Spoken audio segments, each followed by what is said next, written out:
America ने somehow Pakistan के ऊपर प्रेशर डालना शुरू कर दिया है। अमेरिका के अंदर एक अदारा है जिसको कहा जाता है कि board of governors of the federal reserve system, और इसने पाकिस्तान के जो नेशनल बैंक है, जो हमारा कौमी बैंक है नेशनल बैंक ऑफ पाकिस्तान, उसके ऊपर कोई $35 मिलियन की पेनल्टी डाल दी है। और उस पर अगर आप जाएं तो वो ये कहते हैं कि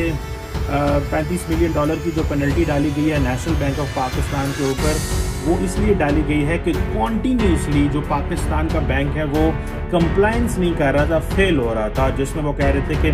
अनसेफ बिजनेस कर रहे थे, अनसाउंड बिजनेस कर रहे थे, एक अनसाउंड मैनर से बिजनेस कर रहे थे। अब फाइनेंशियल रेगुलेटरी जो वार्निंग्स हैं वो पाकिस्तान ने इग्नोर की, और जिसे कहते हैं कि इफेक्टिव जो थी वो एक जिसे कहते हैं ना अपने आप को वो इफेक्टिव नहीं कर सका, और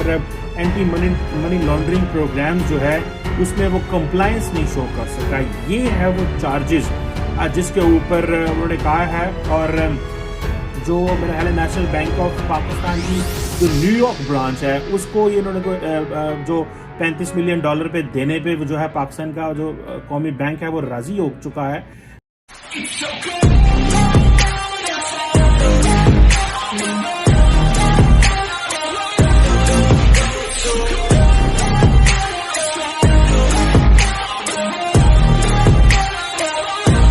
वो कह रहे हैं कि जी हमने 2014 और ये जो उन्होंने पेनल्टीज लगाई हैं ये आज यानी कि 24 फरवरी को सुबह 11 बजे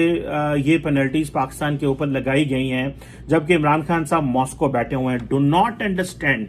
not under estimate the significance of this, that Prime Minister Imran Khan is in Moscow, is completing his tenure, और पाकिस्तान के नेशनल बैंक को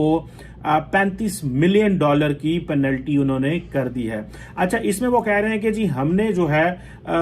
जो फेडरल रिजर्व बैंक है न्यूयॉर्क का, उन्होंने 2014-15 में जो न्यूयॉर्क ब्रांच है उसको ये कहा था कि आपकी जो एंटी मनी लॉन्ड्रिंग लॉज और ये जो चीजें हैं इसके ऊपर हम आपका जो है बैंक सिक्रेसी एक्ट और एंटी मनी लॉन्ड्रिंग लॉज, दो चीजें, बैंक सिक्रेसी एक्ट और एंटी मनी लॉन्ड्रिंग जो लॉज हैं इसके ऊपर जो है वो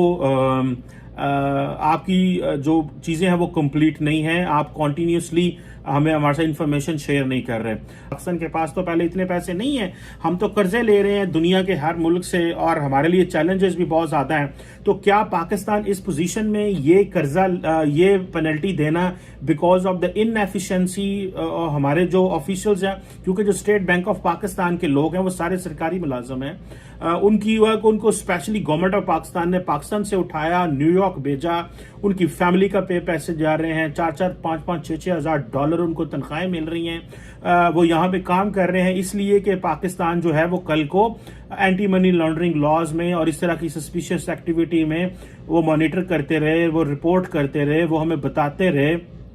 और वो हमारी जो रिक्वायरमेंट्स हैं हम उसको वो पूरा नहीं कर सके। और अब उन्होंने हमें जो है वो कहा है कि जी उन्होंने कहा कि हम अपनी मर्जी से आपका जो एक कंसल्टेंट नॉमिनेट करेंगे जो कि कॉम्प्रिहेंसिव इवैल्यूएशन करेगा बैंक की ब्रांच की और आपको रेमेडीज बताएगा कि किस तरह करनी है। यानी कि हमारे पास इस तरह के लोग भी मौजूद नहीं है जो हमारा ये काम कर सकते हैं। मतलब this is very much unfortunate thing जो मैं समझता हूँ पाकिस्तान की तरफ से हुई है। अच्छा, इसको अगर लिंक किया जाए कि इमरान खान साहब इस वक्त बैठे हैं मॉस्को, वो अपना टेन्योर विजिट कंप्लीट कर लिया उन्होंने मॉस्को में, और इमरान खान साहब, मैं थोड़ी देर पहले देख रहा था कि इमरान खान साहब के हवाले से कहा जा रहा है जी कि वो पाकिस्तान भी पहुंचने वाले हैं और सफर में हैं, और ये सारी चीजें चल रही थी। अब इमरान खान साहब जो है, क्या ये पाकिस्तान को सजा मिलनी शुरू हो गई है? एक तरफ दोस्तों आपने नहीं भूलना कि FATF के मामलात अपनी जगह पे खड़े हुए हैं, FATF के मामलात अपनी जगह पे खड़े हुए हैं। जो लास्ट अक्टूबर में जो बातें हुई थी उसमें उन्होंने कहा था सीधा FATF वालों ने कहा था कि भाई आपने जो UN सिक्योरिटी काउंसिल रेजोल्यूशन है उनकी इम्प्लीमेंटेशन करनी है, आप स्टिल ग्रे लिस्ट में हैं। अच्छा, उधर हम ग्रे लिस्ट में हैं, यहाँ पे हमारा नेशनल बैंक इस तरह की जो है वो जिसे कहते हैं ना कराकियां मारन डे ने, जिसकी वजह नाल साडा मतलब प्रॉब्लम होगा। अब हम ग्रे लिस्ट में तो रहेंगे, इस वक्त तो बहुत सारी जो ग्लोबल लॉबीज हैं और बहुत सारा एक वो जो इंडियन मीडिया भी है वो भी रिसेंटली लॉबी कर रहा था कि जनाब पाकिस्तान को ब्लैक लिस्ट में डाल दिया गया है, जबकि बहुत सारे लोगों से बात उन्होंने कहा जी नहीं, पाकिस्तान ने सारी उसकी चीजें कंप्लीट की हुई हैं, 27 में से 26 पॉइंट कंप्लीट है, एक पॉइंट रह गया जो कि बड़ा सीरियस है, हमने उसको ध्यान नहीं दिया पूरी जिंदगी, अब हमें पता चल रहा है कि वो ध्यान देना कितना जरूरी है।